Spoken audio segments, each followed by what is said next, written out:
안녕하세요. KRTV K공인중개사 김 대표입니다. 이번에는요, 부동산 물건 소개가 아니라 다소 민감한 주제를 갖고 와봤습니다. 부동산 고객님들께서 많이 궁금해하시는 부분인데요. 왜 부동산 중개업소 혹은 중개인은 광고하고 있는 부동산 물건의 위치나 주소를 정확히 공개하지 못하는가? 이것에 대한 궁금증입니다. 먼저 결론만 말씀드리면 부동산 주소 공개는 부동산 중개를 직업으로 하는 중개인에게는 치명적인 부분이기 때문입니다.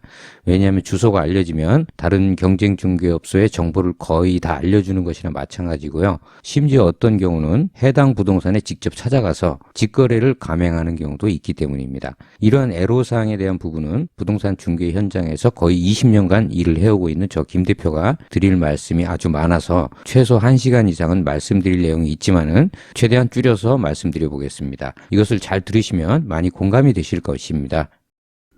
먼저 우리나라의 부동산 중개 제도와 법적인 문제가 있습니다. 이미 해외에서는 부동산 중개 제도가 전속 중개라는 것으로 정착된 지가 오래되었습니다. 이게 뭐냐면요. 가령 고객님께서 어느 한 중개업소 혹은 중개인에게 부동산을 팔아달라거나 임차 의뢰를 맡기게 되면요. 그 한 중개업소에서만 전속으로 일을 맡게 됩니다. 아예 법 규정으로 그렇게 되어 있는 것이죠. 우리나라처럼 2중, 3중 혹은 그 이상으로 여러 중개업소에 부동산 물건을 의뢰하면 안 되는 것이죠. 우리나라도 물론 전속 중개가 있기는 하지만 이게 현실적으로 거의 이루어지지 않고 있습니다. 그런데 이 전속 중개 제도는 좋은 점이 많습니다. 가령 해당 물건을 맡은 A 중개업소에서는 자기네만 그 물건을 중개할 수가 있기 때문에 건물의 외관, 가령 상가라면 현재 상호, 그리고 해당 주소까지 낱낱이 공개해도 다른 제3의 B, C 중개업소가 그 물건을 아예 손댈 수가 없기 때문에 마음 놓고 사진, 영상 등으로 속 시원하게 부동산 물건을 공개할 수 있는 것입니다. 그러니까 고객님한테도 아주 좋은 것이죠.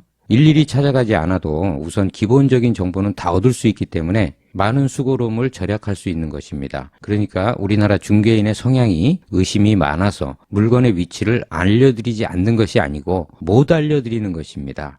저 역시 부동산 중개업을 처음 시작할 때는 상가, 주택, 토지 등의 위치나 주소까지 전부 공개를 했었습니다. 그런데 다른 중개업소에서 그 정보를 보고 소유자나 임차인 등을 직접 찾아가서 물건을 접수받고 중개를 했기 때문에 대략 20건 정도의 부동산 정보를 공개했다면 제가 중개한 것은 한두 건밖에 되지를 않았습니다. 참 어처구니가 없고 억울한 경험을 하게 된 것이죠. 그리고 이러한 억울한 일을 당해도 제도적으로 그 억울한 일을 보상받을 길이 전혀 없습니다. 그러다 보니까 고객님들께서 가령 어떤 물건을 인터넷 등에서 찾아보시고 중개업소에 전화 문의를 하면 위치나 주소 등을 정확히 알려주지 못하고 직접 방문하셔야 보여드리겠습니다. 뭐 이런 말들을 많이 들어보셨을 건데요. 그러니까 안 알려드리는 게 아니고 못 알려드리는 것입니다. 이렇게 장점이 많고 고객님이나 공인중개사 분들에게 모두 좋은 전속 중개 제도를 이미 오래전부터 부동산 중개협회에서 법적으로 제도적으로 요청을 했음에도 아직도 우리나라는 중개 제도가 선진화되지를 못하고 있는 점이 매우 안타까운 것이죠.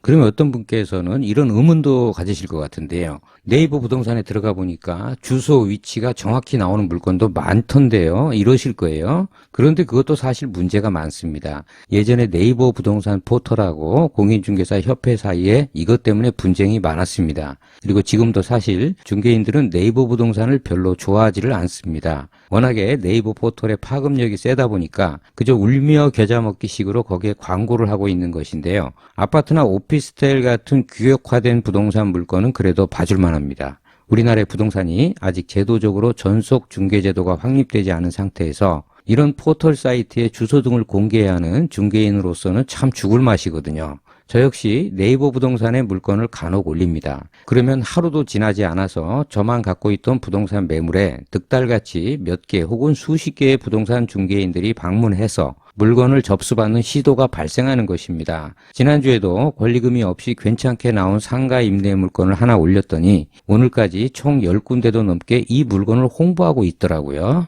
참 무섭고 피곤합니다. 오피스텔, 아파트 같은 것은 그래도 좀 사정이 낮습니다. 왜냐하면 이제 생긴 게 모양이 비슷하잖아요. 그런데 특히 상가 같은 부동산 물건은 간판이나 주변 풍경들이 모두 보이기 때문에 사진이나 영상을 조금만 올려도 금세 어떤 물건인지 찾아낼 수가 있기 때문에 비밀 유지 같은 거는 이미 저 세상으로 건너갑니다. 자기만의 물건 확보와 정보력이 생명인 부동산 중개인에게 이것은 치명적인 결과를 초래하는 것이죠. 이뿐이 아닙니다. 가령 전원주택 같은 경우에도 주택의 외관이 각각 특이하기 때문에 사진 한두 장만 올려놔도 귀신같이 잘 찾아내는 분이 많습니다. 자, 아무튼 이러한 이유 등으로 고객님들께서 중개사무소에 부동산 물건의 주소나 위치 등을 구체적으로 물어보시면 중개업소 입장에서는 참 곤란한 상황이 되는 것입니다. 자, 그러면 어떻게 하면 좋겠습니까? 제가 방법을 알려드리겠습니다. 일단 인터넷상으로 관심이 가는 물건을 찾으셨다면 중개인을 직접 만나기 위한 약속만을 잡으실 용도로 전화통화를 하시고요. 나머지는 직접 방문을 해서 물건을 확인하시는 것이 제일 좋습니다. 그게 서로 좋은 것이거든요. 요즘 카메라 성능이 워낙 좋아져서 웬만하면 사진이 너무 예쁘게 잘 찍힙니다. 스마트폰 같은 것은 자체적으로 자동 보정 기능까지 있는데요. 그런데 막상 현장을 방문해서 물건을 육안으로 보시면 보통 세 가지 상황으로 느끼실 겁니다. 네, 첫째 반응은 에이, 사진보다 별로네, 뭐 이러실 수도 있고, 둘째는 사진보다 훨씬 괜찮은데, 세 번째는 사진에서 본 느낌과 거의 비슷하네, 뭐 이런 식으로 느껴지실 것입니다. 아무튼 부동산이 영어로는 리얼 에스테이트죠. 실물 자산이라는 뜻인데요. 세상의 모든 자산을 둘로 나눈다면 하나는 동산이고 하나는 부동산입니다. 말 그대로 움직일 수가 없는 것이 부동산이거든요. 그러니까 사람이 움직여서 부동산을 봐야만 하는 것입니다. 또한 부동산은 기본적으로 가격이 비쌉니다. 짜장면 한 그릇 사 먹는 것이 아니거든요. 가령 배가 아주 고픈 상황이라면 속는 셈 치고 한번 먹어볼까 했다가 맛이 없으면 다음부터 안 가면 그만입니다. 그런데 부동산은 그렇게 되지가 않죠. 보증금 500만 원에 월세 50만 원짜리 작은 원룸이라도 개인에게 500만 원은 큰 돈입니다. 그래서 실제로 계약으로 확정되기가 쉽지가 않습니다. 또한 컴퓨터 부품처럼 공장에서 일관성 있게 찍혀 나오는 공산품도 아니고요. 가령 아파트 같은 경우는 해당 단지, 해당 평수가 어느 정도는 규격화되어 있지만은 단독주택, 상가, 공장, 창고, 토지 같은 부동산은 정말 하나하나가 다 다릅니다. 그래서 더욱 결정이 어려운 것이죠. 네, 그러니까 인터넷 홍보물 같은 것은 최소한의 참고로만 하시고요. 직접 현장을 다니면서 찾는 수밖에는 없는 것입니다. 몇천만 원짜리 승용차를 사더라도 배기량, 성능, 디자인까지 꼼꼼히 비교해보고 마지막에는 매장에 찾아가서 앉아보고 때로는 시승까지 해보고 구입하지를 않습니까? 2, 3천만 원짜리 승용차를 살 때도 이렇게 꼼꼼히 알아보는데 적게는 수천만 원, 많을 때는 수억, 수십억까지 들어가는 부동산을 인터넷만으로 절대 찾을 수가 없는 것입니다. 더 말씀드리고 싶은 내용이 많지만은 다른 영상에서 하기로 하고요. 자, 오늘은 고객님들로부터 질문을 많이 받았던 것들 중에 하나를 말씀드렸습니다. 다음에 또 다른 이야기로 찾아뵙겠습니다. 시청해 주셔서 감사드리고요. 행복하세요.